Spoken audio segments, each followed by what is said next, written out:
이재명 대통령이 캐나다 G7에 방문했고 첫날 일정을 시작하게 되었습니다. 그런데 이번 G7은 현재 국제 정세 상황상 매우 복잡한 양상을 띄었다고 하는데요. 특히 G7을 주도하는 미국의 트럼프 대통령이 먼저 떠나가면서 한국과 관련한 다양한 반응이 나오고 있으며 전혀 예상 밖의 일본 반응도 있었다고 하는데요. 몇몇 외신에서는 차라리 이번 G7에서는 트럼프 대통령을 차라리 만나지 않는 것이 훨씬 나았다라고 이야기 될 정도인데 이게 무슨 이야기인지 궁금한데요. 우선 첫 번째, 트럼프 대통령이 먼저 떠났습니다. 트럼프 대통령은 갑자기 G7 첫날 스케줄을 소화한 다음에 다음날 곧바로 미국으로 먼저 조기 귀국을 해버렸습니다. 트럼프 대통령은 지금까지 여러가지 돌발 행동을 보여왔으나 이번은 특히 이스라엘과 이란 문제가 겹쳐서 그런지 곧바로 미국으로 돌아갔으며 안보회의를 참석했다고 나왔습니다. 하지만 이에 대해서 일본 일부 언론에서는 한국의 이재명 대통령이 트럼프 대통령과 정상회담을 하지 못했다며 이것을 약간 조롱하는 투의 말투도 보도도 나왔는데요. 일본에서는 트럼프 대통령과 이재명 대통령의 정상회담이 G7에서 처음 성사되는 듯 했으나 결국 패싱당했다 이런 표현도 나왔습니다. 일본 몇몇 극우 언론들은 한국의 이재명 대통령 취임 뒤에 트럼프 대통령한테 전화도 안 왔다고 또 조롱한 바 있었는데요. 그것과 똑같은 장면이 또 연출되고 있는 겁니다. 그러면서 한국은 미국에 제대로 대접을 받지 못하고 있는 게 아닌가 이런 취지의 발언도 나왔는데요. 일본 자민당 중심의 여론에서는 일본은 첫날에 이시바 총리와 트럼프 대통령이 회담을 가졌고 반면 한국은 그러지 못했다는 것에 초점을 맞췄습니다. 하지만 도널드 트럼프 대통령 측에 따르면 그가 워싱턴으로 돌아가는 이유는 이스라엘과 이란의 휴전과는 전혀 관계가 없으며 그것보다 훨씬 더 큰 건 much bigger than that이 있다며 고이든 아니든 마크롱 대통령의 발언은 틀렸다라면서 마크롱 대통령의 발언을 저격했습니다. 마크롱 대통령은 이스라엘과 이란의 휴전을 돕기 위해서 트럼프 대통령이 미국에 급히 돌아갔다고 했는데 사실은 이보다 훨씬 큰 일이 벌어질 것이라는 것이죠. 일각에서는 이스라엘과 이란의 전쟁이 훨씬 더 격화될 가능성이 있고 미국에서 이란의 핵무장, 핵농축 시설을 때리기 위해서 벙커버스터를 가동할 그런 준비가 되어 있다는 말도 했습니다. 미국은 핵 항모를 걸프만에 띄우고 지금 상황을 주시하고 있는 것으로 보이는데요. 따라서 이란과 이스라엘이 훨씬 더 긴급한 격전 속으로 훨씬 더 심각한 전쟁 가운데 들어갈 수 있다라는 그런 전망이 나오고 있습니다. 따라서 트럼프 대통령의 말은 휴전을 하는 게 아니라 오히려 미국이 전쟁에 개입할 가능성을 의미하고 있는 것이죠. 실제 트럼프는 워싱턴에 돌아가자마자 모두 테헤란을 떠나라 라면서 테헤란에 무슨 일이 벌어질지 모른다라는 강력 경고를 한 것입니다. 일부 소식통들은 이란의 정권을 미국에서 그리고 이스라엘에서 완전히 축출해서 이번 기회로 핵무장을 다시는 마음먹지 못하도록 할 것이라는 이야기가 나오고 있습니다. 이 정도 상황이면 트럼프 대통령이 일찍 떠난 게 이해가 되는 모습인데요. 또 이런 걸 가지고 한국을 패싱했다 이렇게 얘기하는 것은 일본 일부 극우 언론에서 말하는 이런 한국 패싱이라는 말은 전혀 상관이 없는 것으로 보입니다. 그리고 일본 대부분 언론과 대중에서는 전혀 뜻밖의 반응이 나왔는데요.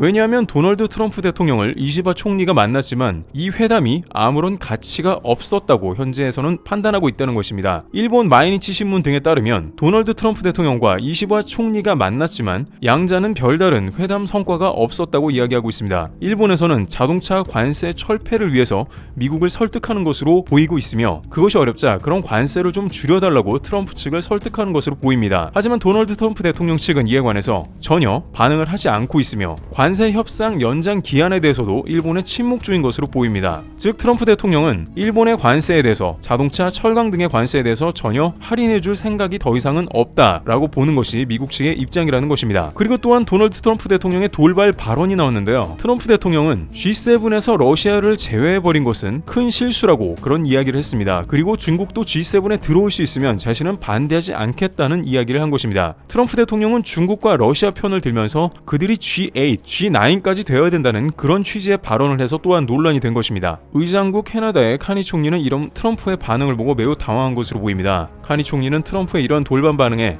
기자들이 질문을 하는 거 보고 중간에 자르는 모습도 나왔으며 도널드 트럼프 대통령이 캐나다의 G7을 빛내주는 게 아니라 오히려 혼란스럽게 하고 있다는 그런 반응을 보이고 있습니다. 일본 대중들은 트럼프 대통령은 이제 G7에서 전혀 공동 합의문을 내려고 하지도 않는다. 도대체 무슨 의미인가 라고 하면서 오히려 트럼프를 차라리 늦게 만나는 편이 낫다라는 반응도 나오고 있습니다. 실제 일본 전문가들의 반응을 보겠는데요. 일본의 미마코 세이코 글로벌 스터디 연구과 교수는 G6와 미국이 목표로 하는 국제 질서는 드디어 중대한 격차를 보이고 있다라고 했으며 스즈키 타카이로 정책 연구 아티스트는 G7의 역할과 중요성은 국제사회에서 이미 떨어지고 있다. 구미의 영향력이 감소하는 한 신흥국이나 브릭스, 글로벌 사우스의 존재감이 급속히 증가하며 트럼프는 오히려 그들의 세력을 키워주고 있다라고 하고 있습니다. 실제 시진핑 국가 주석은 이 G7이 열리는 동안 신흥국들을 만나서 자기들의 세력을 키우는데 노력을 하고 있는데요. 트럼프 대통령은 오히려 러시아와 중국을 두둔하고 있으니 G7의 영향력이 많이 약화되고 공조가 깨지고 있다는 그런 의미가 되겠습니다. 일본의 네티즌들도 G7 정상회의 자체의 의미가 점점 희미해져서 지금까지는 회의가 열리기 전에는 의장국이 공동 성명을 낸다든가 준비를 하고 있었지만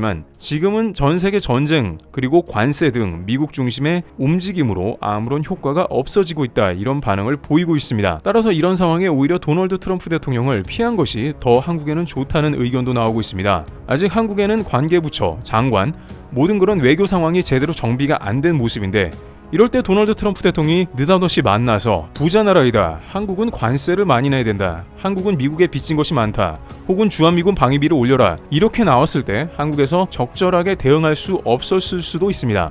한국을 곤란하게 하는 발언을 할 것이기 때문에 아직 충분한 외교적 준비가 되어 있지 않는 상황에 차라리 트럼프 대통령과 즉각적인 회담을 하지 않은 게 오히려 다행이라는 말도 나오고 있습니다. 물론 대한민국은 미국의 해군 함정을 정비해주고 또한 한국의 공장들이 미국에 많이 있어 다른 나라보다는 훨씬 더 유리한 카드들이 있다고 하지만 지금 트럼프 대통령의 모습은 아무래도 자국 중심적이고 미국 중심적인 카드를 꺼낼 확률이 크기 때문에 오히려 외교적으로 좀 더 준비가 된 다음 국가 장관이나 정부 부처가 제대로 준비가 되어서 충분히 이 문제에 대해서 대처를 하는 것이 더 좋다는 반응도 나오고 있습니다. 그렇다고 해서 이재명 대통령이 이번 세션 회담을 제대로 치르지 못한 것은 아닌데요. 호주를 비롯해 남아공 정상들과 만남을 가진 바 있습니다. 특히 앤서니 앨버니지 호주 총리의 트윗을 보면 이재명 대통령과의 만남이 매우 뜻깊었음을 이야기하고 있는데요. 앤서니 앨버니지 호주 총리는 소셜미디어 X를 통해서 호주와 한국은 경제적 힘과 지역 안보가 서로 밀접히 연관되어 있다는 것을 알고 있습니다. 오늘 오후 캐나다에서는 저는 한국에 새로 선출된 이재명 대통령과 함께 앉아 우리 파트너의 미래에 대해 이야기를 나눴습니다. 그것은 에너지, 필수 미네랄, 방어 및 기술을 아우르며 점점 더 강해지고 있습니다. 우리는 우리 지역에 대해 평화롭고 번영하며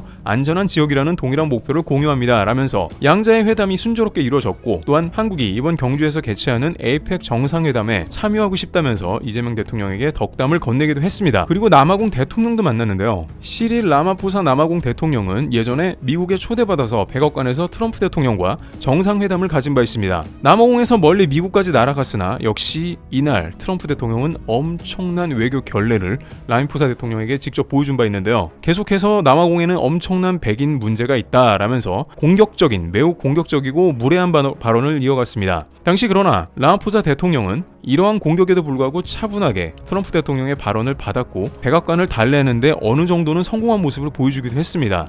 어쨌든 이런 걸 보면 트럼프 대통령은 처음 만난 외교 대통령 그리고 그 정상회담 심지어 백악관임에도 불구하고 막말을 서슴지 않고 외교 결례를 한다는 것을 알 수 있습니다. 그의 성향이 그러하건대 과연 G7에서 준비가 아직까지도 제대로 되지 않은 대한민국이 트럼프 대통령을 만나서 무엇 하겠냐는 의견이 지배적으로 나오고 있습니다. 정말로 몇몇 강대국이나 G7 멤버 그리고 아시아에서 가장 미국을 따른다는 일본조차 차라리 트럼프 대통령을 만나지 않은 게 이번 G7에서는 낫다라고 이야기되는 것입니다.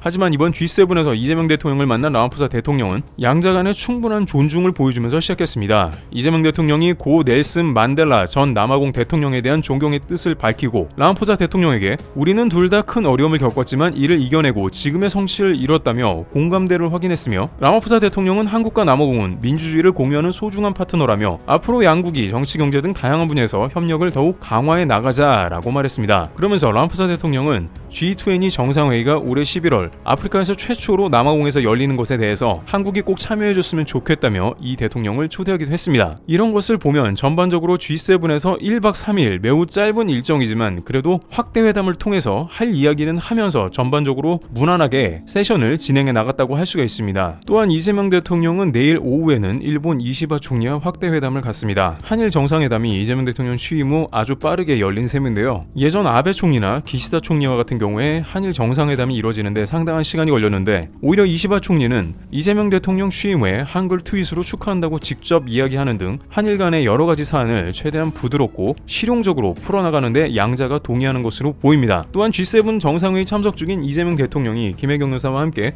다니엘 스미스 캐나다 엘버타 주수상이 주재하는 G7 환영 리셉션에도 참석했습니다. 대통령실에 따르면 이 대통령 내외가 참석해 정상 캐나다 내각 인사 등과 친교의 시간을 가졌고, 특히 김 여사가 연노랑 치마와 녹색 저고리 한복을 입어 참석자들의 사진 촬영 요구가 많았다고 했습니다. 이 대통령 내외는 또 메리사 영 캐나다 총독이 주재한 환영 만찬에도 참석했습니다. 전반적으로 캐나다에서도 한국을 환영해주는 모양새였고, 이번 G7 외교 무대가 트럼프 대통령의 돌발 행동 또한 이스라엘과 이란 문제의 심각성만 뺀다면 전반적으로 무난한 대비였다고 생각이 되고 있습니다. 또한 호주나 남아공 이러한 국가들이 한국의 방사를 비롯해서 한국의 기술력 등 한국이 반드시 필요한 국가로 여기고 있기 때문에 대한민국과 좋은 협상 그리고 좋은 만남을 가지려는 국가들이 많이 있음을 확인한 시간이었다고 할 수 있습니다. 여전히 일본 일부 언론에서는 이재명 대통령이 패싱당했다, 트럼프가 한국을 무시하고 갔다, 이런 식의 반응이 나오고 있습니다만, G7의 전반적인 분위기를 해석해보면 그것과 상당히 거리가 먼 것을 알 수 있었습니다. 애초에 이재명 대통령은 이번 G7에서 목표를 그렇게 높게 잡고 있지는 않았습니다. 실용적인 외교를 바탕으로 한 이재명 정부는 미국에 다른 나라보다 더 관세를 많이 맞는 것, 이것을 피해야 한다, 이것이 최소 목표였기 때문에 앞으로 트럼프 대통령과 회담을 하더라도 관세를 다른 나라만큼 비슷한 수준에 맞추는데 최고의 목표를 둘 것으로 확인되고 있습니다. 이렇게 정신없는 때 오히려 트럼프가 격화되어 있을 때 회담을 갖는 것은 대한민국을 벼르고 있는 트럼프 대통령에게 좋은 타이밍은 아니기 때문에 오히려 차라리 안 만나는 게 잘됐다는 의견이 계속해서 나오는 이유이기도 합니다. 과연 앞으로 미국과 정상회담, 나토 회의에서 가질지 아니면 그 이유가 될지 귀추가 주목되고 있습니다. 트리블TV였습니다. 감사합니다.